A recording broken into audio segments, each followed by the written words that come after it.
I've been writing science fiction for a long time. This is what I would call literary horror, which is that it's dark fantasy, but it's there's one vampire and one zombie in it, and the rest is all other, you know, in between kind of stuff.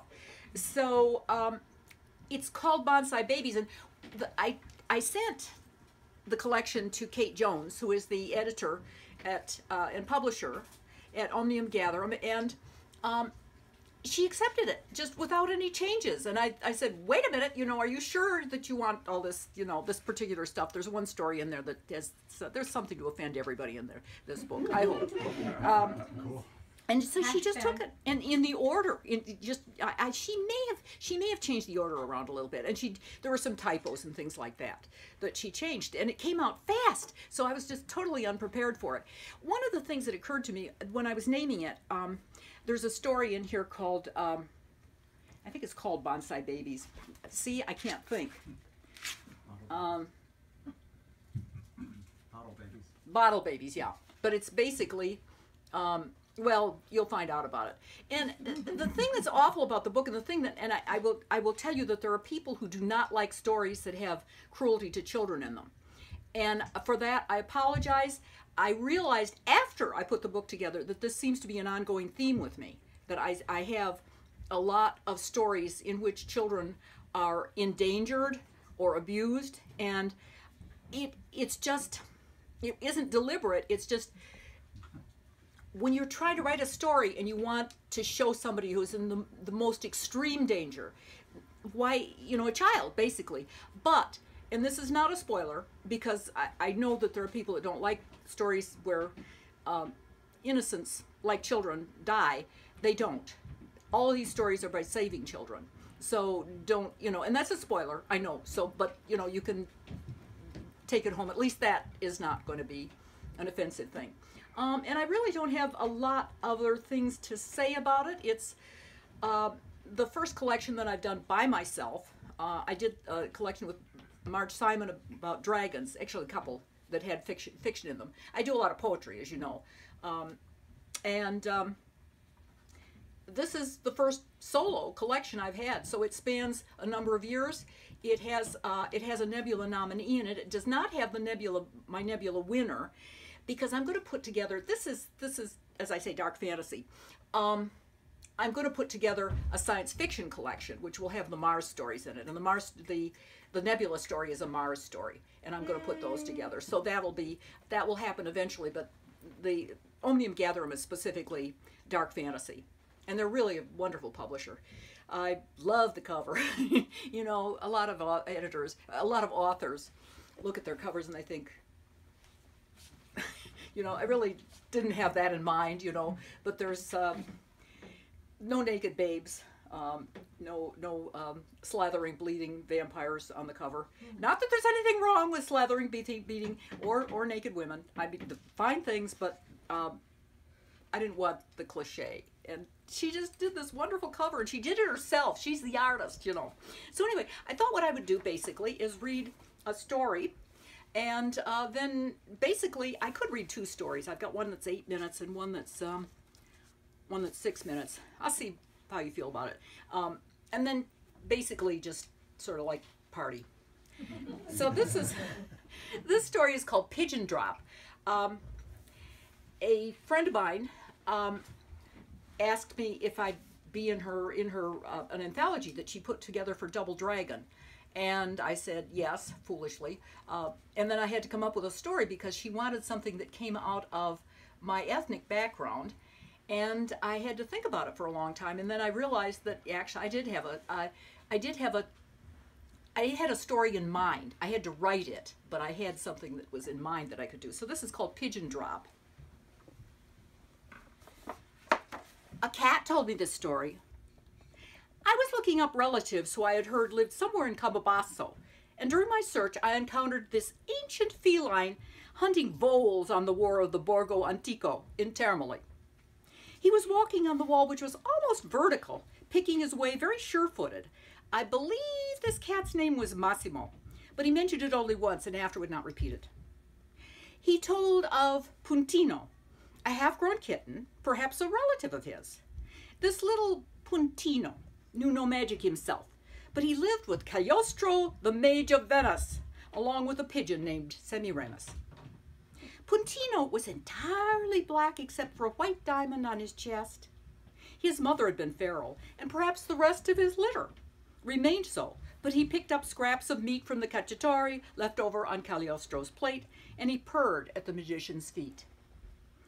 Cagliostro traveled the circuit, and during high season never spent more than 3 successive nights in the same bed.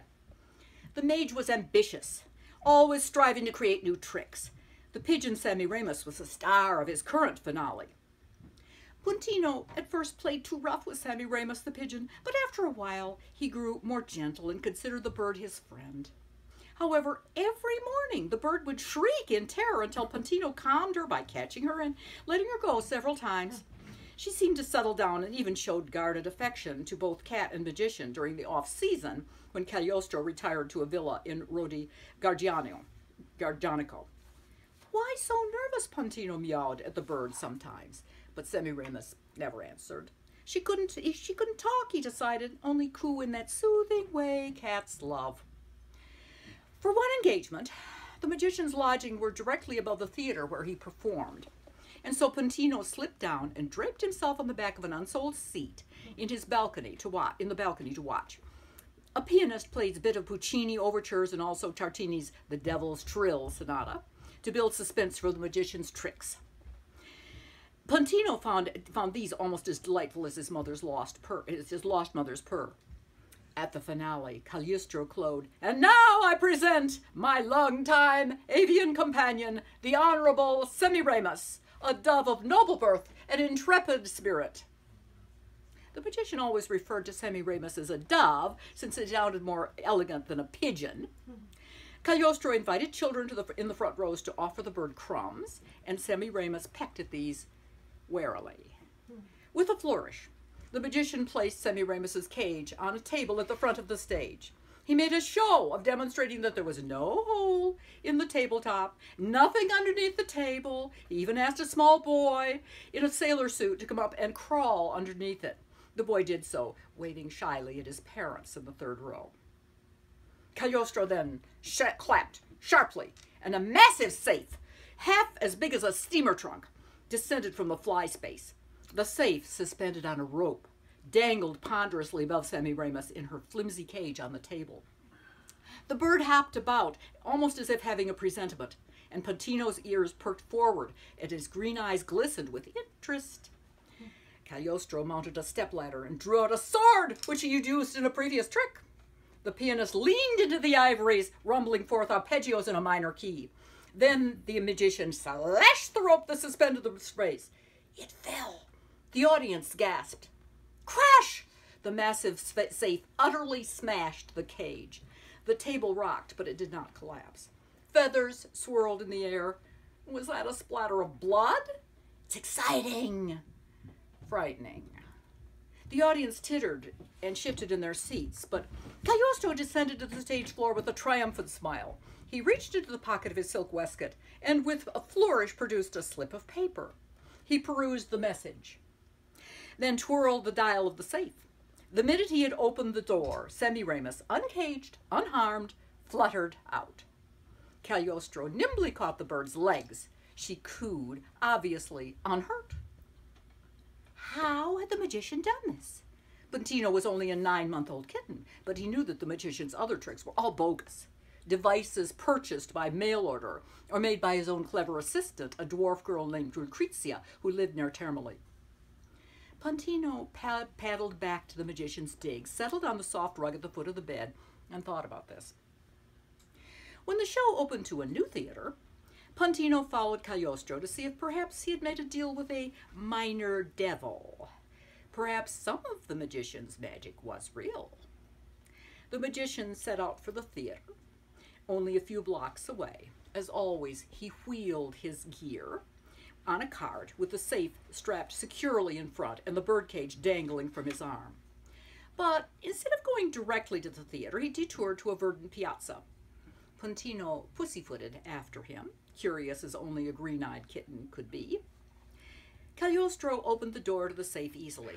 Aha! The magician had the combination memorized, and the consultation of the slip of paper was all just for show. Then Cagliostro squatted on his heels in the grass and strewed breadcrumbs about his feet. After a time, the pigeons pecked closer to the magician. Cagliostro's quick hand whipped out and grabbed one by the feet. He stuffed it into the safe and snicked shut the door. Now the magician had 2 doves, 2 Semiramises. He dusted off his hands and headed for the trailer. A ticket taker shooed Puntino away at the door, so he hid under an awning that had blown down. He waited until 2 dancers in the previous act came out through the stage door to escalate some lover's spat. Then he slipped inside like a wraith. The pigeon act went on, as it had before, but this time Puntino was sure he saw blood, and possibly even with his alert cat senses, heard a pigeon shriek. When scraps of meat from the cacciatore appeared in a dish on the floor that night, Puntino refrained from eating them. "Not hungry, kitten," said Cagliostro. "I'll give you a special treat if you help me create a new trick." Puntino had no way to tell anybody the secret of his master's pigeon trick, but he tried valiantly to warn the new Semiramis. "Pietoso!" She listened, then tried to fly away, but the windows were closed, and the magician let her flap around until she lay exhausted on the wooden floor. Then he put her back in the cage. One day, Cagliostro came home with another black cat in his arms. This one was entirely black with no white diamond on its breast. He put the cat down in front of a plate of leftover cacciatore, and it ate the meat bits avidly. Puntino hissed a warning, but the new cat only licked its whiskers and dove into the plate to lick the sauce. When the magician opened a bottle of paint, Puntino was gone. "So," said, it's actually a bottle of ink. "So," said this ancient cat, this Massimo, if that was truly his name. "But how can you trust a cat of Termoli? Cats are all liars, and particularly those of the Borgo Antico of Termoli. I did find the descendants of my great-grandfather, Giuseppe Antonio d'Orsolo, but my Italian was laughable, and I never got to tell them the story of Puntino. And anyway, I'm not sure they liked magicians."